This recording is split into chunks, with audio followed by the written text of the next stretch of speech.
Hello and welcome to Birth and Baby Talk. I'm Leanne Palmerston from Hamilton Family Doulas. And I am Meaghan Grant from Toronto Family Doulas and Family Doulas of Ottawa. Awesome. Welcome, Meaghan.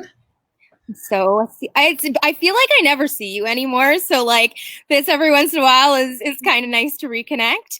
Yeah, for sure. So today we're talking about sleep. Yes. Yeah.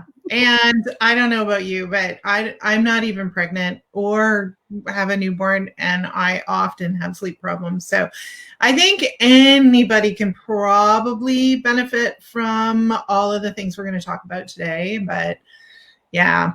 I'm with you. I am a chronic insomniac. And I wasn't before I had kids. Oh, yeah? Having kids totally changed my sleep patterns. I used to be one of those people that was like, I needed 10 hours a night to be a functional human being. Now I'm like 3 hours and I'm good to go. Yeah, I know. I used to sleep really well and really deeply, and now I'm a super light sleeper. I have a lot of issues with insomnia, so having those babies and having years and years of sleep patterns disrupted definitely changed my sleep. So even though I'm not pregnant and I don't have a little one waking me up every couple of hours, my sleep is still not what it used to be. Yeah, I hear you. I feel like my first child trained me to sort of have really short sleep. I don't know why that is, but that's the way it is. And I feel like also, no, I'm good. Okay. I was thinking I didn't have something plugged in, but I do have it plugged in. So that's good. Sorry. So I was saying I feel like my firstborn sort of trained me not to sleep much and to be awake at night all the time. He was breastfed on demand, and he was not a great nurser, so he nursed ultra frequently. And, when we see clients, sometimes they say, oh, the baby wants to eat every hour. Well, I know now that's probably because the baby's not getting a really good belly full the first feed. So the next feed has to come really soon. So, yeah, I feel like I spent more like a good 2 years, the first years of his life, like sleeping maybe 3 or 4 hours a day chronically, which is not good, right? Yeah, we talk about that sleep deficit a lot. There are even studies out now that show, the average amount of sleep parents lose in that first year. Mm-hmm. And that sleep deficit adds up. And there's so many things that we don't even think about in terms of sleep impacting, including our hormone levels and, digestion. Autoimmune conditions are impacted by sleep. Mental health conditions are impacted by sleep. That sleep deficit really, really starts sort of that snowball rolling down the hill. And if you don't get on top of it and ahead of it, it can really spiral into something difficult and challenging to manage. Absolutely. They did a study where they had people drunk, using cannabis, and sleep deprived, and then gave them agility tests, and they found the worst performers were the sleep deprived people.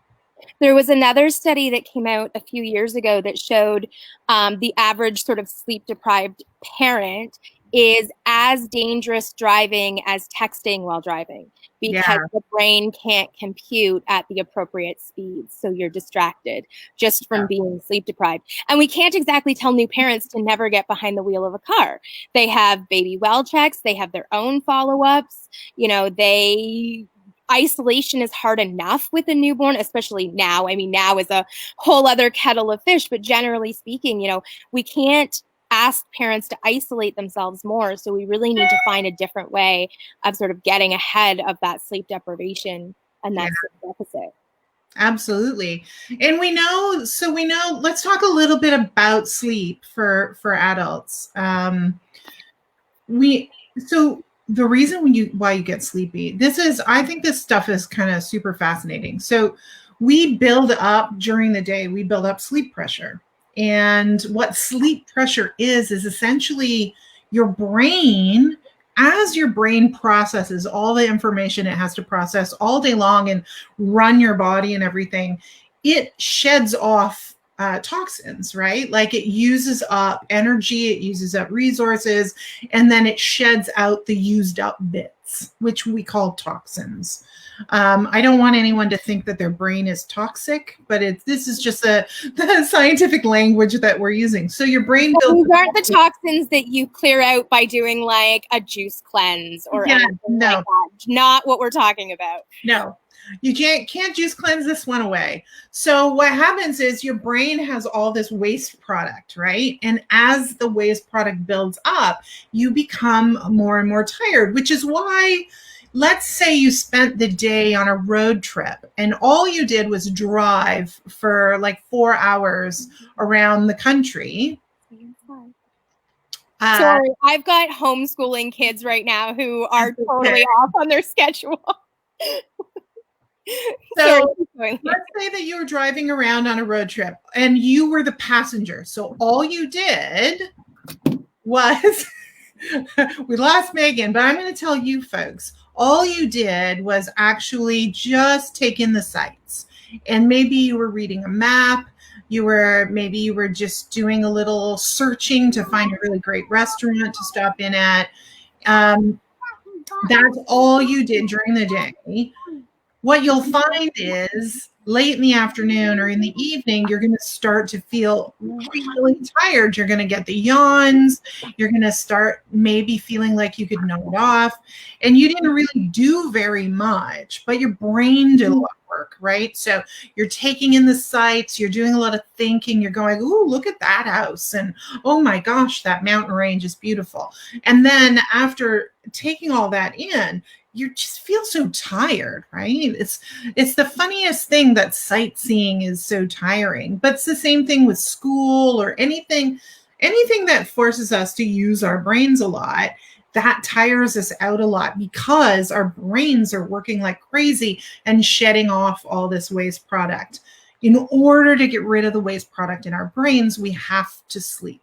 We have to. And we know that if we don't sleep, chronic fatigue causes all of the problems you were just talking about, Meaghan. So when you sleep, when you lie down, what happens is your body flushes your brain with a lot of fluid and then pulls out all that waste product, which is why most people find that they wake up 2 to 3 times a night to go pee. Because you have a ton, or you have, the minute you do get out of bed the first thing in the morning, you have to have a big, powerful pee because your brain has been flushing out all of this stuff. So I think it's really fascinating. And then at night when you're sleeping, right, we sleep generally in cycles like babies do, but our cycles tend to be much longer in a time scale. So typically at night, when you first fall asleep, you have a good 4 to 5 hour session where you sleep really solidly. And then each cycle after that gets progressively shorter and shorter. So if you're sleeping really shallowly, like you say you do often, Meaghan, you probably wake up frequently looking at the clock, and you probably start to notice you're waking up more and more frequently the closer and closer to dawn you start to get. Every hour on the hour? Yeah. And that's that cycle, like starting to wind down toward you being ready to wake up. And it really does take about 8 hours to get that process finished, that flushing all of that stuff out of the brain so that you can wake up refreshed. So if you don't get a full night's sleep, you're not going to get that refreshed feeling. You're not going to get that sort of zero start feeling that you really ought to have. I also feel like that's a really good explanation for that 3 p.m. slump Yeah. everybody hits.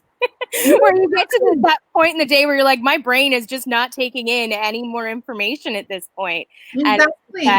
Yeah. Because it means I start yawning. Yeah, I do. Oh gosh. I started yawning the other day. We were in the car driving and I just could not stop for about an hour straight. And I thought, geez, all I've done is sit in the car, look for restaurants to stop at, admire how beautiful Southern Ontario is. Well, even, I mean, I had to disappear because we were having virtual schooling problems. But even that, so my 5-year-old, and we know that, you know, kids past a certain age have very similar sleep cycles to adults. You know, he is on virtual school, and after 2 straight hours of staring at a computer screen, I looked, the teacher sort of made a comment about, you know, all of my friends look tired, and I looked over and half the kids are yawning or like heads down like this, and the other half have disappeared. You could see just that constant input into their brain, and their brains were done. Their brains had used up all of their energy, and they were, you know, they needed a break. Yeah, they had built up a powerful amount of sleep pressure. Hopefully that means they go to bed early. Yes. So let's talk a little bit about how to improve sleep, because in the pregnancy and postpartum periods, they're notorious for being bad for sleep for a lot of different reasons. I mean, in pregnancy, you've got this growing baby inside you who's moving around and pressing on different nerves and veins and your bladder in particular, and making it difficult to move in sleep. So your sleep starts to, by about mid-pregnancy, it starts to take a bit of a nosedive for most people. I realize every time I talk to a client and they say, oh no, sleep's been fine, I'm really surprised. I'm expecting to hear the opposite.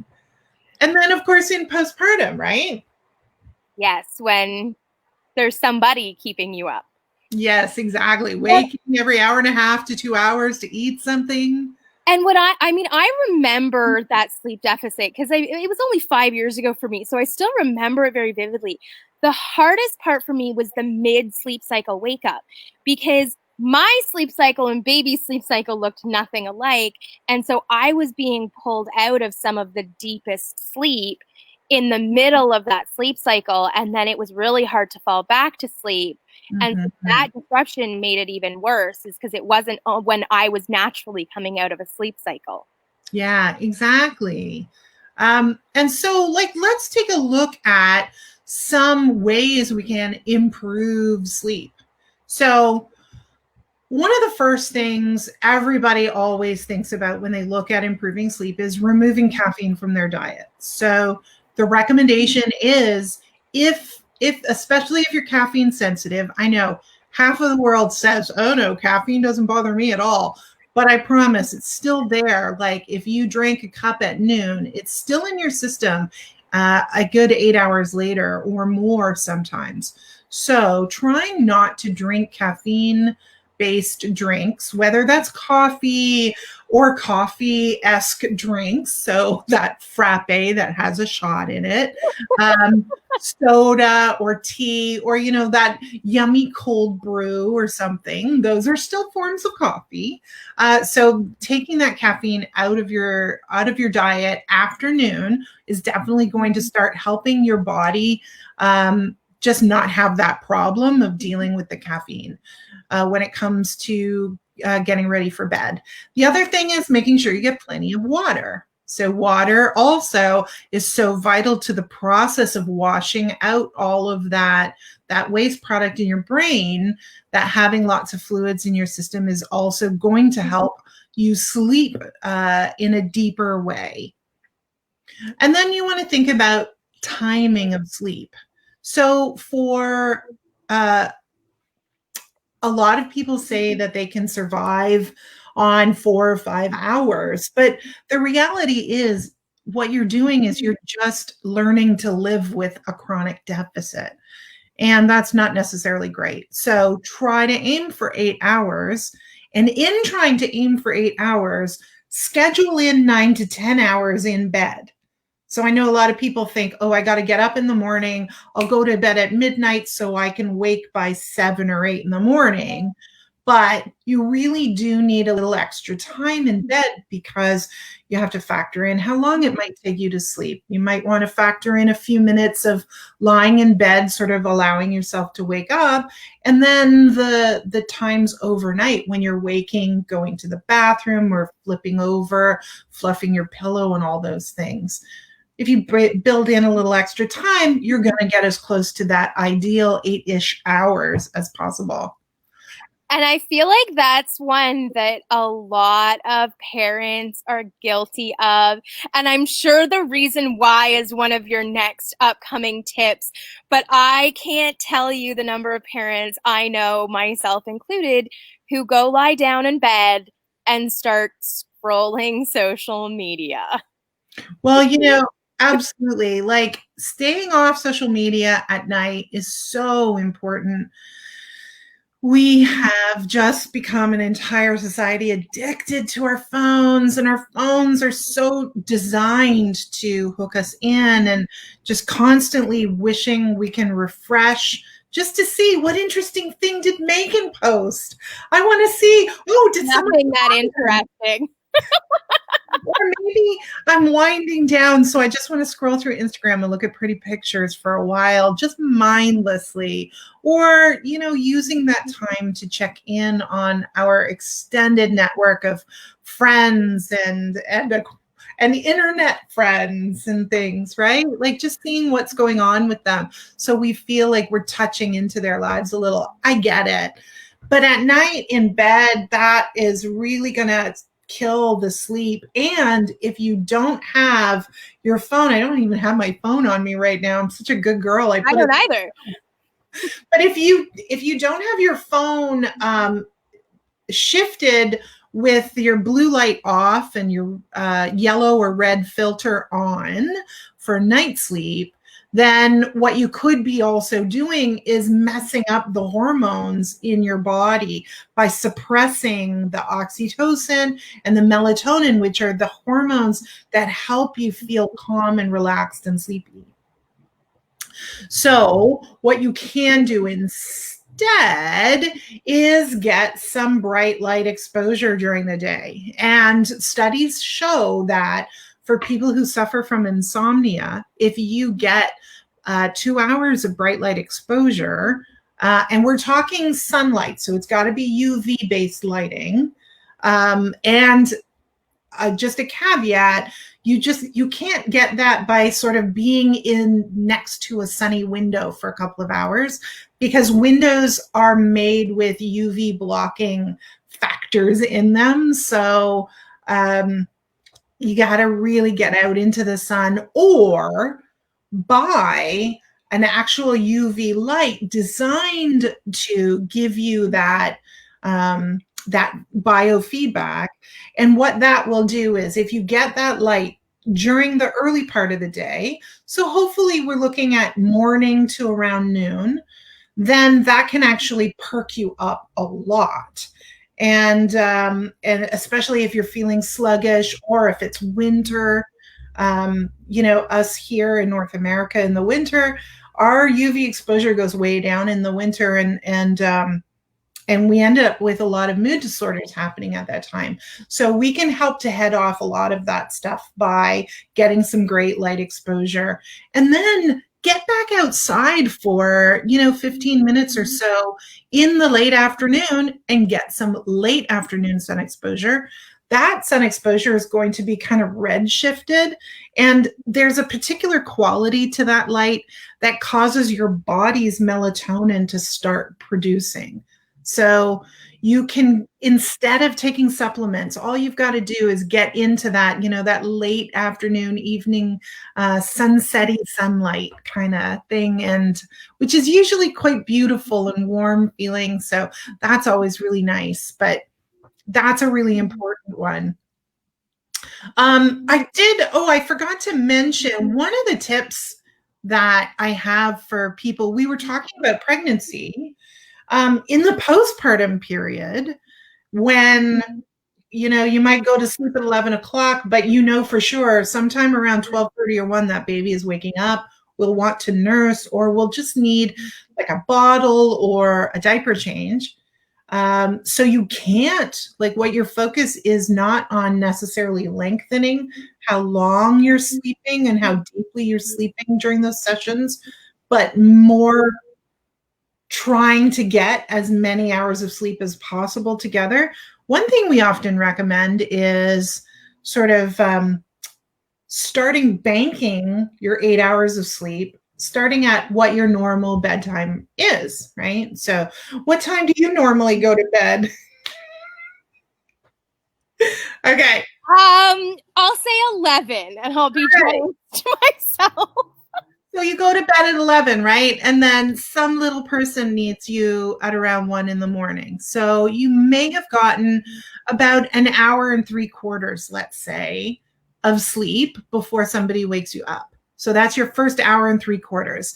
Maybe you're up for about 30 to 45 minutes with the baby, nursing and cuddling them, and then settling them back to sleep. And then you settle down to sleep, and maybe the next session you get 2 hours of sleep. So now you have 3 3/4 hours of sleep. And what you're going to do is you're going to continue to sort of bank up that time until you hit about the 8-hour mark. And when you've hit the 8-hour mark, you've got your sort of clinical sleep amounts in your body, which is, again, like we talked, really important for your brain functioning. And it might take you in past what you'd normally ideally like to wake up. So, you might want to go to bed at 11 and get up at 7 in order to take care of your needs during the day. But when you have a pretty small baby, maybe working this way, you might sleep a little more till like 10 or 11 in the morning, right? So after every session with the baby, you just head back into sleep, crawl into bed, try to sleep as much as you can. And then when you've hit that 8 hours, then you can stop sort of focusing on maximizing your own sleep and take up whatever other sort of daytime awake tasks you might have. And that's definitely advice that, I mean, I know you have way more information on sleep than the average doula does, but this is really common advice that, we've both given to clients for years of, determine, you're saying 8 hours because that's the scientific. We usually say, determine what you need to be okay and work towards, banking those hours and meeting that goal, because that's, even if that means it's 11 o'clock in the morning when you finally open the curtains in your bedroom, you need that sleep and you have to catch it up somewhere. Yeah, absolutely. And you mentioned curtains. I like that because that's another one of my things. You can use some tools to help improve your sleep or help improve how quickly you fall asleep by using things like a sound machine or blackout blinds, or a sound machine and blackout blinds. And you can really seriously up your pillow game too. Especially if you're pregnant, you might want to get one of those big, I don't know what they call them, like noodle pillows. Yeah. That you sort of wrap all the way around both sides of your body so that you have something to sort of lean and hug into, but also have something to sort of lean back into so that you're not always sort of ending up flat on your back, which most doctors and midwives recommend that you don't sleep flat on your back during pregnancy.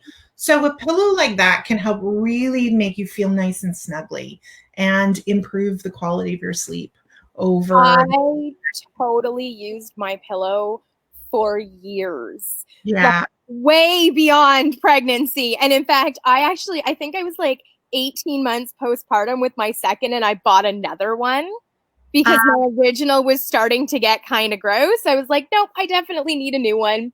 And I used it for years. I'm waiting on one right now to be delivered. In fact, I think last week I was like, I need a better pillow game going on, and just invested in one. So outside of pregnancy, they're really, really good for anybody who has back problems because you get a bit more support. So that was a big piece of why I used one, was because I had injured my back. And so it gave me more support and allowed me to sort of relieve some of the pressure on the muscles to support, because there was something there supporting.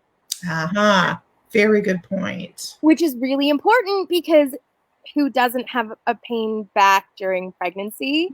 And honestly, often postpartum too. A lot of people experience sort of those general aches and pains through their hips and their lower back and their sacrum and everything following giving birth. So, that can all be helped by continuing to use that pillow beyond the big belly stage. Yeah, absolutely. Now, we were talking a little bit ago about sun and light exposure. And another thing that you can do with your sun and light exposure is to exercise outside. And it doesn't have to be complicated.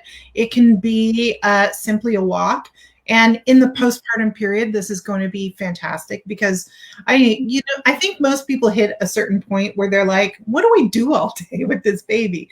Like, there's never going to be like huge periods of time where the baby, the baby almost constantly needs help in some way. They, if they're awake, they don't want to be alone. If they're not eating or diapering or being washed or, you have to come up with things to do with the baby. So getting them out either in a carrier or in a stroller for a walk outside is going to be fantastic. And that exercise is also going to help set your body up for better sleep at night. There is a scientific correlation between exercise and deeper sleep at night. So that's a really big one. If you can't get outside, maybe if you're one of those folks who's trying out the whole Peloton thing, maybe you can set up your UV light with your bike and do your bike session while you're getting your UV light at the same time to maximize all your sleep tools and strategies.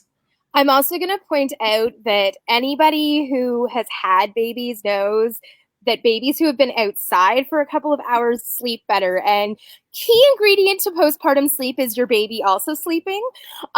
So helping to facilitate that is going to give you longer stretches as well that you can sleep in. So fresh air helps babies sleep. That's right, especially in the winter and the fall and early spring when that air is nice and cool and crisp. Like it is now. I'm kind of enjoying the fact that I can layer up. Sweater weather. Yes. But yeah, like cold air actually improves sleep as well. So if you can, turn the thermostat down at night. If you are cold, put on a duvet over top of yourself, but that cold air on your face is actually really good for sleep, both for you and for your baby and small children. So that's definitely an important one. And then the thing that I kind of love and I've been getting into lately is meditation for sleep. So what I do is I've got the Audible app, and they have a free set of sleep meditations that you can listen to.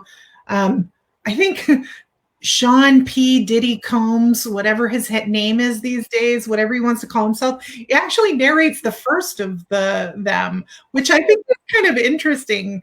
I didn't realize he had a particularly great voice. He has a fine voice. I didn't know it was especially good that Audible was like, we've got Sean Combs who is narrating a meditation for sleep.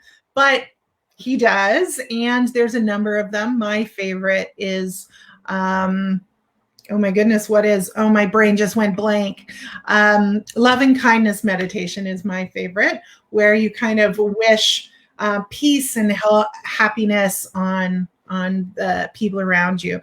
That always makes me feel happy. And the soothing voice kind of helps me to calm my whole self down, not focus on that stuff that is going on in my head. We've all got those, 100 voices in our heads going, what do we got to do tomorrow? What do we do today? I can't believe what she said to me. And oh my God, I forgot to take Nate out for dinner tomorrow. So all those things are going on. And that meditation kind of cuts through all of that and forces you to not kind of get that anxiety brain going. I also love it because it also coaches you through some nice moderate breathing. So breathing practice, slow, deliberate breathing is super, super helpful for calming the body and then preparing it to ease into sleep. And half the time, I don't hear the end of the meditations. For anyone who doesn't have the Audible app, I mean, I have the app, but I don't use their sleep meditations. Okay. I use the Honest Guys on YouTube. It's free for the most part. I've listened to theirs for years. I'm at the point now where there's one I listen to, it's 10 minutes long, and it's basically a Pavlovian response. Like, I turn it on and I'm out in 2 minutes. But that's years and years and years of use of it. So I really like theirs. They have some that are longer. They have some that sort of fade into just that white noise, trickling creek, nice. whatever, that sort of thing if you want longer. But they also have a ton of non-sleep related meditations, anxiety, chronic pain, that sort of thing. So for people that are looking for a wide variety, they have a bunch, and I really like theirs. They have very soothing British voices. Oh, I'm going to have to try that out. I like that. Yeah, and there's other ones too, like Calm. There is Headspace, there's Insight Timer, there's all kinds. They do all offer free options as well. So there's definitely stuff out there, paid versions, free versions. And if you're pregnant, you can combine both a pregnancy, like a birth related meditation, with getting, easing into sleep and program yourself to have a calmer birth potentially. So I really love a solution that serves multiple purposes. I'm a multitasker even when I sleep, so well, that can help as well. Awesome. So I don't know if anyone has any ideas on what they think would be a great tool or strategy for getting better sleep. If we missed something, by all means, please log it in the comments. We will make sure that we address it. And as always, if you do have an idea of a topic you'd like us to cover, please also either message us directly or leave it in the comments, and we will add it to our future calendar, because we love to directly answer your most burning questions. And as you can see, scrolling along the bottom here is a link to our newsletter. I'm going to throw that in the comments as well. You can always find us here on Facebook. You can find our collected videos over on our YouTube channel, which I will also put a link into the comments for. Meaghan, thanks for joining me today. Thank you. It was good to see you, Leanne. Good to see you too. I hope homeschooling goes better, or virtual schooling. We'll get there. It's the first day. Yeah, for sure. Have a wonderful day, everyone.